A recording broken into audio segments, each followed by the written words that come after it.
জাইতুন, জাইতুনের ডালের মেসওয়াক কতই না চমৎকার মেসওয়াক। ফাইন্নাহা সিওয়াকি ওয়া সিওয়াকুল আম্বিয়া মিন ক্বাবলি, কেননা জাইতুনের ডাল আমার মেসওয়াক, আর আমার আগে যত নবী দুনিয়া এসেছে সব নবীরা জাইতুনের ডাল দিয়ে মেসওয়াক করেছে। এই জাইতুনের তেল আপনার বাজারে পাবেন, অলিভ অয়েল বলে জিজ্ঞেস করলে দিয়ে দিবে। কি অয়েল এটা? দাড়িতে মাখলে দাড়ি পাকে না, দেরিতে পাকে। চামড়ায় লাগালে ম্যাসেজ করলে চামড়ার ভাঁজগুলো পড়বে না, আপনার স্কিন সুন্দর থাকবে। বিশ্বনবী এটা মাখতেন, এজন্য দাড়ি আর চুল তেমন একটা পাকে নাই। আওয়াজ করে পড়তে হবে আল্লাহু আকবার। তুলু শাআর ইলা শাহমাতাইল উযুন।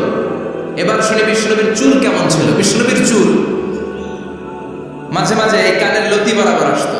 ইলা শাহমাতাইল উযুন মানে বড় চুল রাখতেন। হেয়ার কাটটা ছিল লং হেয়ার কাট, মাঝে মাঝে কানের লতির মাঝামাঝি, আর কখনো কখনো কাক বরাবর। ইলাল মানকিবাইন, তিন সিস্টেমে রাখতেন। কানের মাঝ, কানের লতি, কাক বরাবর। ইয়াংরা মহা খুশি যে বড় চুল রাখার তুলে পেয়েছে। সুন্নতের নিয়ত রাখতে হবে, একটা ভদ্র কাটিং হইতে হবে। আর ইউনিভার্সিটি আর স্কুলের স্টুডেন্ট হলে ইউনিভার্সিটির ড্রেস কোড, হেয়ার কাট মেনে চলতে হবে, ঠিক কিনা? আর সুন্নতের নিয়তে যদি রাখতে চাও একটা ভদ্রতা থাকতে হবে, একটা সৌন্দর্য থাকতে হবে। ইদানিং অনেক ছেলেরা খুব অদ্ভুত কাটিং দেয়, এই হেয়ার কাটগুলো নিষিদ্ধ। একটা হেয়ার কাট আছে কাজা, নাহা রাসূলুল্লাহি আনিল কাজা। বিশ্বনবী কাজা কাটিং দিতে নিষেধ করেছেন। কাজা মানে চুলের কিছু অংশ ট্রিম করে চামড়ার সাথে লাগানো, কিছু অংশ বড় বড়, এরকম আছে না নাই? এটারে আমি বলি ঘোড়া কাটিং। কি কাটিং? ঘোড়া কাটিং। ঘোড়ার মাথায় এরকম লম্বা চুল আছে না নাই? কেউ যদি এখানে থেকে থাকো মাইন্ড করো না, নেক্সট ডে আর এই হেয়ার কাট নিবা না, ঠিক কিনা? কাজে আছে তো। আমার যুবকরা পছন্দ করে বেশি, আমিও পছন্দ করি ওদেরকে খুব বেশি। ওরা আমার কথা বোঝে বেশি, আমিও ওদের হৃদয়ের কথা বুঝি বেশি, এজন্য এগুলো ভালোবেসে বলি। যদি কেউ নিয়ে থাকো এই নিষিদ্ধ হেয়ার কাট, সামনে আর নিবা না, ইনশাআল্লাহ পড়ো। আর জোরে ইনশাআল্লাহ। ওয়া কানা ইফাররিকু বাইনা শা'রি, চুলের মাঝখানে বিশ্বনবী সিঁথি করতেন। আপনারা কাজী নজরুল ইসলামের ছবি দেখেছেন? দেখবেন যে উনি মাঝখানে সিঁথি করতেন। বিশ্বনবী এভাবে মাঝখানে সিঁথি করে সিঁথির মাঝখানে আতর ঢেলে দিতেন। কেন ঢেলে দিতেন? যেখানেই সেজদা দিতেন ওই জায়গায় আতরের ঘ্রাণে আমোদ হয়ে যেত। আরিদুস সদর, বুকটা ছিল প্রশস্ত। ওয়া কানা বাইনা কাতিফাইহি খাতামুন নবুওয়া, আর পিঠের মধ্যে কাযিররিল হাজারা, কবুতরের ডিমের মতো একটা মাহরুন নবুওয়া ছিল। উনি যে শেষ নবী, উনি যে প্রফেট, দ্য লাস্ট মেসেঞ্জার, এটা প্রমাণ। আল্লাহ সিল মেরে দিছে।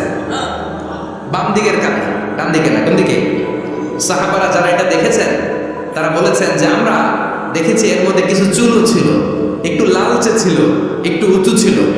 একদিন বিশ্বনবী বললেন, বান্দার কোনো হক আল্লাহ কোনোদিন ছেড়ে দেয় না। আল্লাহর হক আল্লাহ মাফ করে, বান্দার হকের মাফ নাই। যদিও আমি নবী, আমার উপর যদি কোনো হক থাকে বলো, আমি দিয়ে দেব। কোন সাহাবী দাঁড়ায় না। এক সাহাবী দাঁড়িয়ে বলল, নবী, যুদ্ধের ময়দানে চাবুক চালানোর সময়, লাঠি চালানোর সময় এক কাফেরকে মারতে যেয়ে আপনার লাঠির বাড়ি আমার পিঠের মধ্যে পড়েছে। আপনি যেহেতু এই কিসাসটা আদায় করতে চান, আপনার পিঠে আমি লাঠির বাড়ি মেরে এটারে শোধ করে দিতে চাই।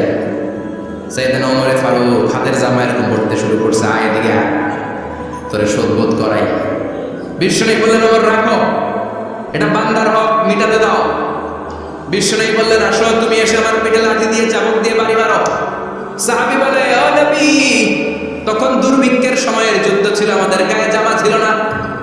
যখন আপনি আমার চাবুকটা পিঠের মধ্যে মেরেছেন, আমার পিঠে তখন জামা ছিল না।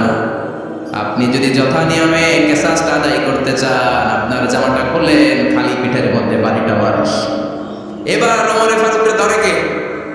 এদিকে আয়, করে দেখাই দিছে। বিশ্বনবী বললেন, ওমর থামো, মারতে দাও। বিশ্বনবী উনার জুব্বাটা উপরের দিকে উঠালেন, পিঠের মধ্যে বাড়ি দেওয়ার জন্য ওই সাহাবীকে ডাকলেন। ওই সাহাবী বিশ্বনবীকে পিছন দিক থেকে জড়িয়ে ধরে ওই মোহরে নবুয়তের মধ্যে চুমু দিয়ে ফেলেছে। সাহাবী বললেন, নবী গো, এই নাটক করার জন্য আপনি আমারে মাফ করে দিয়েন। আপনি বিশ্বনবী, উদম গায়ে আপনারে দেখা যায় না, খালি গায়ে আপনারে দেখা যায় না। শুনেছি আপনার পিঠের মধ্যে মোহরে